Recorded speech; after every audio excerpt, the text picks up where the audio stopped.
Hello. Welcome back to the Creative Connection podcast and welcome to 2026. I'm Cyndi Thompson, and if you are new, this is a space where we slow down just enough to listen. Occasionally I have a guest, and then occasionally I am by myself. This is a week where I will be by myself. Each week, I explore voice, what it means to reclaim your voice, presence, what it means to show up and be you in today's world. Story, what is your story? What is your vision?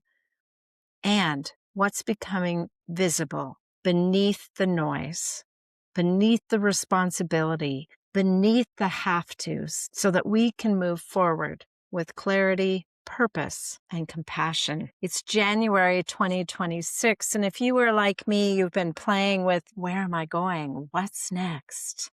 I have quite a few notes because there's things I want to make sure that I cover. I have been writing on my blog and on my Substack and other places where I show up about before we decide to do anything, what does it mean to listen, to hear what's pouring forth, what's rising to the surface? January often arrives wearing pressure. Fix this, decide that, set goals, make resolutions, choose a word, make a plan. I have felt that pressure. Perhaps you have too. But what if January isn't about completely creating the vessel? What if January isn't about being broken? What if January isn't about starting over? What if it's doing exactly what it's meant to do? What if January is just about slowing down just enough to take a big breath and to listen, to help us decide what our next chapter is, what our next evolution, transformation of ourself is? The past couple of weeks, my writing has circled around this central invitation of before we decide anything, can we listen? Listen not to the noise and the chaos of the holidays that just finished up, not to the shoulds, not to the couldas, not to the wouldas, but to what's quietly becoming visible just beneath the surface. Today's episode is a pause and a space and place for us to listen together. It's a threshold. It is the place where you can walk through the entry point, take a deep breath in, and just look around. Just be aware. Just arrive. Many of us treat January as a month that is a checklist factory. Internally, though, many of us feel foggy about what that means. We feel perhaps tender, a little uninformed, and sometimes we begin to wonder if we are failing. But what if it's not that at all? For a number of years, I belonged to a business mentorship program, and every January we would pull out our matrix of communication for our customers and our clients. And we would look at it and we'd dig deeper and deeper and change it and shift it as if it was maybe wrong. And I got to thinking about this last year because I chose not to continue that business mentorship program and instead join a different group of people where we had this cyclical process that happened monthly. We learned something on the first Monday of the month, and the second Monday we had access to the mentors behind the scenes, and then we could ask questions in the third week. And the fourth week was about networking. It was about connecting. It was about building relationships. And I've participated now in that program for a year. And I realize in that cyclical arriving each month, January is no different than any other month. What's different is how we choose to look at it. This was my first stepping off point to clarity. It's not about what's behind me, but it's about listening to what might be through the next threshold, on to the next Monday, meeting the next person, listening like this, intentional slowing down and listening maybe to someone else and then slowing down enough to stop and listen to ourselves. What I have discovered over the course of the last year is that what tends to rise to the surface now is truth. I find myself less in doubt and less questioning whether I am enough. And I find that I have more courage to be, and I have the ability to just open my eyes and look around and see what is here. I found myself in the month of November and the month of December, and now the first couple of weeks of January, I found myself not asking the question, what should I do this year, but instead looking to see what was alive in me right now that wanted more attention, and what were the things that I was ready to put down and walk away from. Last week, I think it was, I was sitting here in my office on a morning with that question, what is quietly alive in me right now? And there was a tapping on my shoulder, not a noise per se, but a nudge. And it was on my right shoulder, and it was tapping me to say, why are you doing this thing over here that brings you no joy and in fact causes you more headaches than it doesn't? Why are you doing it? Sat with that for a day or so. The old me, the really old me, the young, immature me would have went, oh, I should just quit it. But the me that is 64, soon to be 65, that me was going, is this something I should walk away, or should I change how I am doing it? Or should I just leave it for a bit and see if it's something that calls me back? I learned that that was more about expression of self. Is this me versus perfection? There was another time in my life, probably my 30s into my 40s, where this was the thing that I was supposed to do. So I should continue to do it until I get it figured out. And then if it doesn't fit, I'll walk away. This is more about connection to me, expression of me versus perfection. And I've found that what's ready to really pour out of me is the work that I do that I've stayed silent about, except for with a small group of people. Voice doesn't arrive fully formed, and I'm discovering that I have a voice that wants to stand up and help women like myself by creating a space for them to take time to breathe, to arrive, to listen, to connect with other women that need the same thing. That arrived with that tap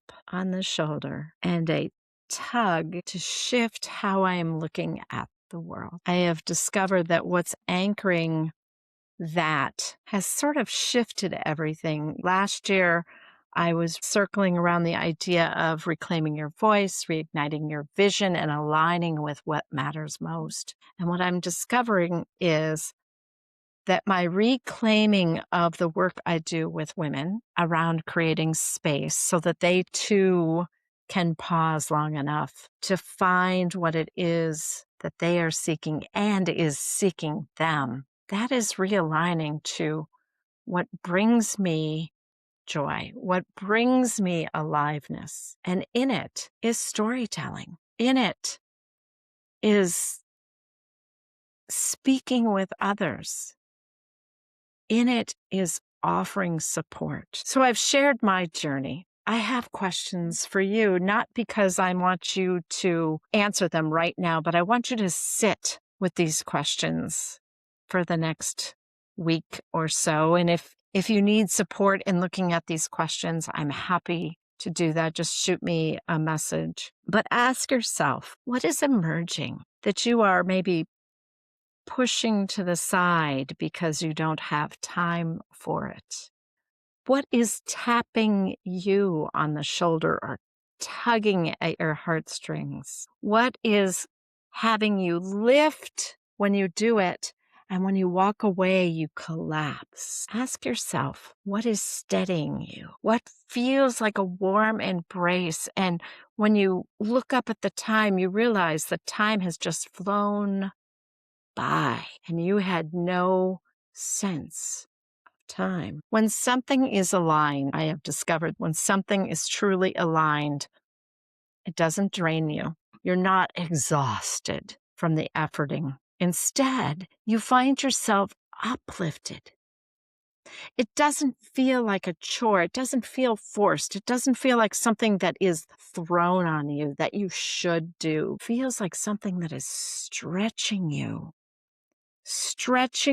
and steadying you. That is your anchor. That is the thing that you are being guided to. That is and could be your North Star you, your true essence. I have a really brief exercise that I'm going to do with you here, and whether you choose to do it now or whether you choose to come back and do this at another time, what I'm hoping is this can be one of those practices that might anchor you in what you are being drawn or called to do in this lifetime. Maybe it can help you understand the choices you're making in your relationships, why you might be choosing to say this, which feels painful and doesn't feel good, versus this that is, wow, that felt really good. What I have learned, most particularly in the last 6 months, is that commitment to doing something is not presence.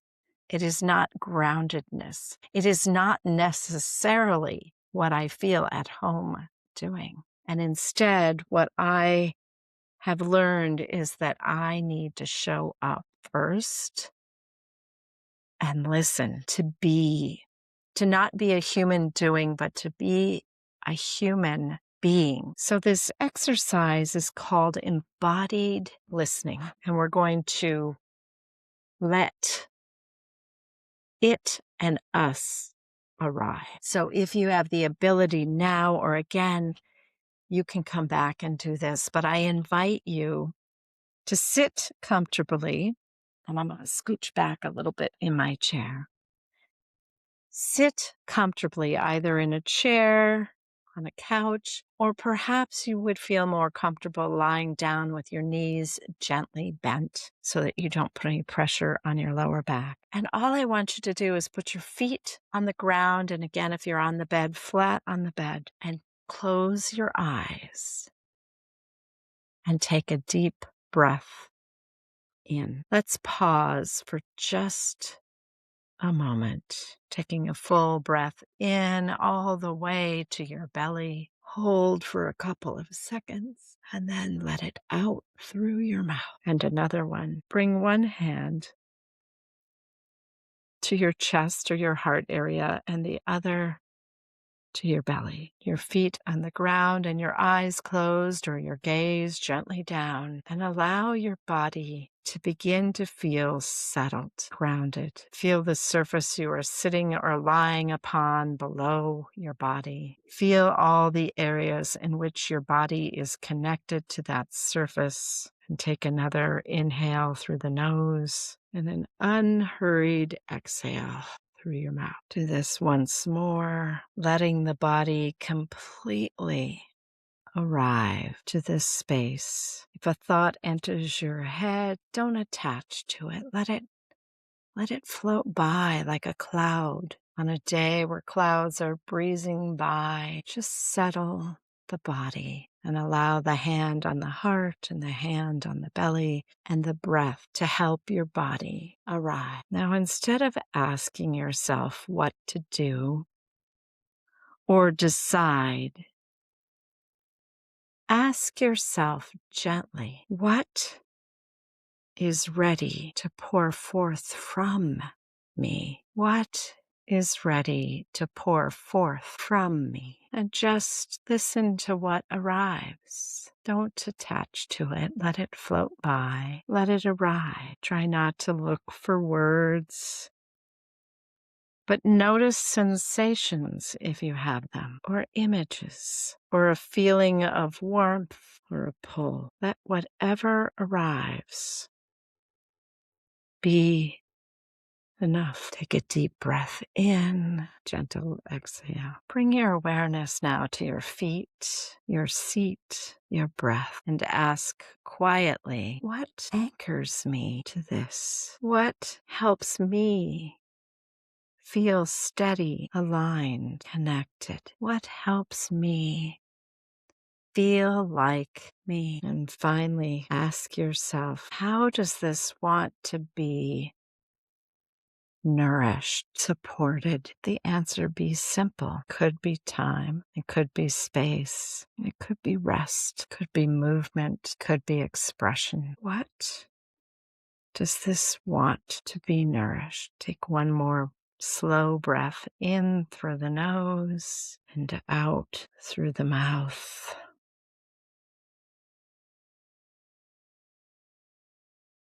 Bring your awareness back to your room, to your space. Gently open your eyes. Nothing needs to be fixed, and there is nothing to rush. Nothing may have shown up right now, but something may later. Just be aware of what shows up. Don't question, just observe, just witness.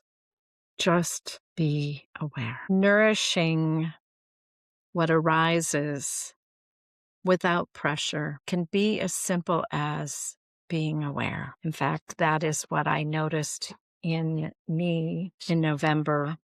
I was coming to the end of a show that I was directing. For those that have been here before, you know I direct theater shows, sometimes musicals, sometimes plays. And I was coming to the end of that, and I was questioning whether I wanted to continue to work with teenagers. And something showed up in my life about a position working with a nonprofit where a person could go into a Title I school and help middle schoolers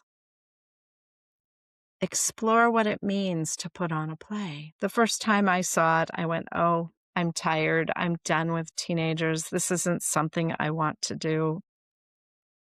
But then it showed up again. And during one of my morning meditations, I spend about 20 minutes every morning quietly meditating. During one of my morning meditations, the week of Thanksgiving, there was a yearning inside of me, a twinge in my belly to say yes to that opportunity if it were to present itself, which means I would have to apply. I would have to pull out my resume, dust it up, send it in, go through an interview process, and maybe be selected for one of two positions that was open. I hemmed and hawed for 2 or 3 days, and the deadline was 24 hours away. And I, in passing, said something to my husband about this. And he says, oh, you should just apply, see what happens. Within 24 hours, I had an interview, and 24 hours later, I was hired.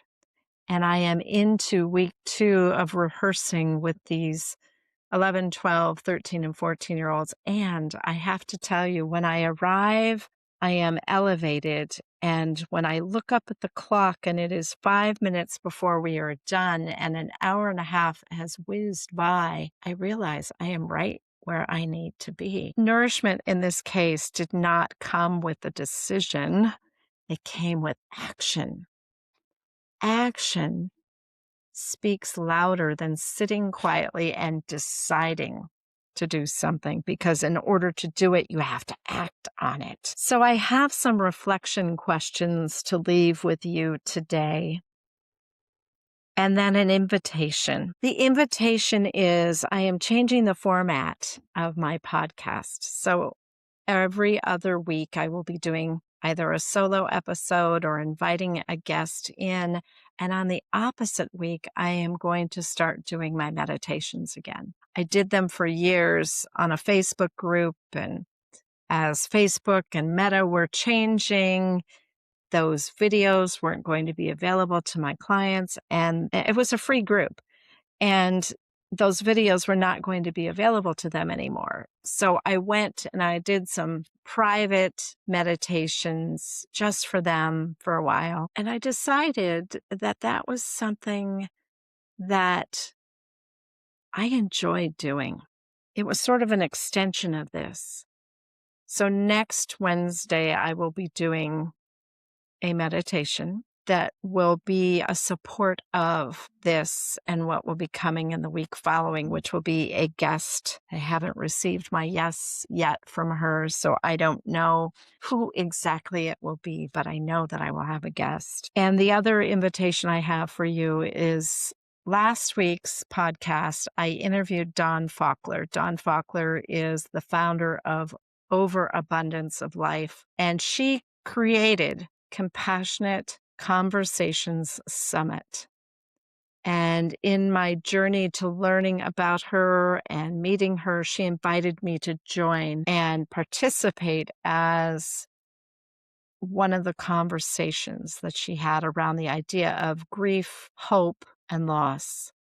So it's a free webinar summit that will be on next week, and I will include that link in the show notes as well. But in closing, consider one small insight from this pause for the rest of the day, for the next week. And if this is something you'd like to dig deeper into, here are some reflection invitations, some journal prompts that you could give yourself. The first one is, what feels ready to rise and come out? Something that's ready to pour out but isn't fully formed yet. What is tugging at your heartstrings or yearning in your belly? Spend some time on that. See what arises. A second one is, how might I nourish what's rising